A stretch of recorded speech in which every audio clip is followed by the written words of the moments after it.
because, to be honest, my story is more like Empire Strikes Back. Like the first part is like the setup, and I don't really enjoy it. It was like really hard for me to put that together. The latter part is my favorite. So my story goes back about 8 years, and at that time, my world was filled with tears, just lots of crying. Crying, why? Crying because I was trapped in the existence of a broken marriage. A marriage, you know, my husband, he was really sick, and you know, I can't fault him for that. He was suffering from alcoholism, depression, obesity, anxiety bordering on agoraphobia. And I did everything that I could to help him, to save him. And I took my vows so seriously that I felt like I had to do everything within my power to have zero regrets. Like, that is our goal. Like, if you're gonna heal as a person, you have to process everything as it comes and make your best decision. Because if not, the aftermath can be so much worse. I came to him pretty much as an orphan. I had no mom, my dad passed, my family was gone, his family was my own. So that was a big part of that journey. I embraced his family as much as I did him in that marriage, and it meant everything to me. And I did everything that I could conceivably to rectify the marriage, and if not save the marriage, at least save him. I really thought that if I did everything that I could, that I could at least give him a better footing on which to stand and go forward and be prosperous. And I just didn't want to have any regrets. So that said, I have to consult my little notes.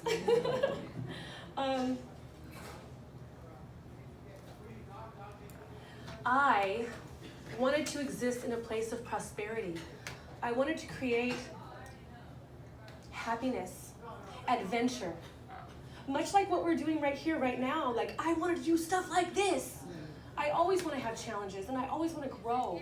And instead I was stuck in this place of like putting out fires. Every day it was like, oh fuck. What fire is coming next? What dam do I have to fucking tape up? Let's tape the dam. You know? Like tape it all together, make it work, you know? It was a daily struggle.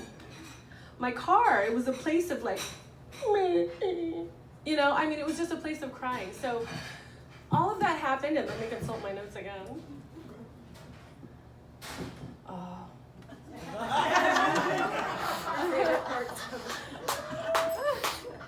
Well, let me just say,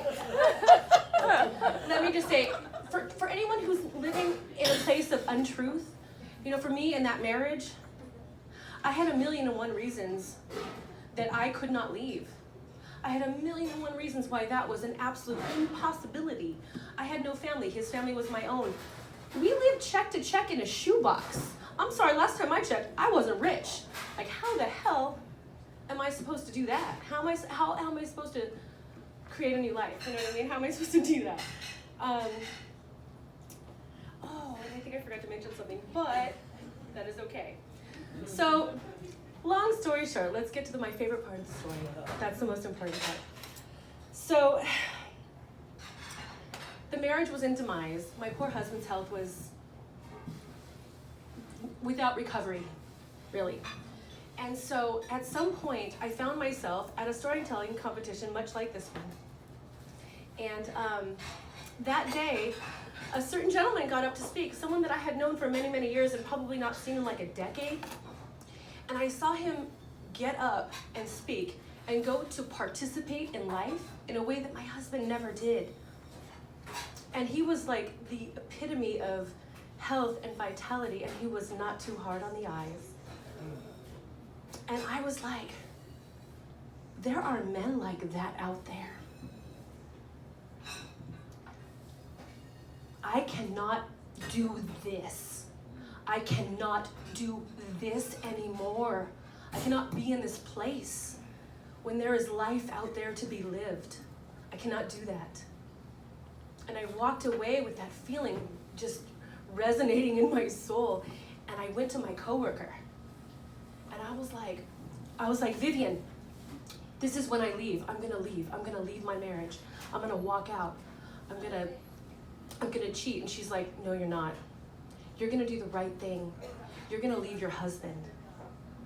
And as much as I knew that was insane, that was impossible, but I knew that she was right because I'm not one to live in deception. And you're telling me to tie it up, and I kind of lost my train of thought. I know. So sorry. Well, see, the latter part was my favorite, but anyway, in any event, what I want to say, let me just tie this up and say that the most important thing is to live your truth, because the minute that I left, I was light as a goddamn feather. My feet did not touch the ground for 2 years the minute I walked out that door. And living your truth and being authentic, that's the only way to live. And that was the end of, that's the point.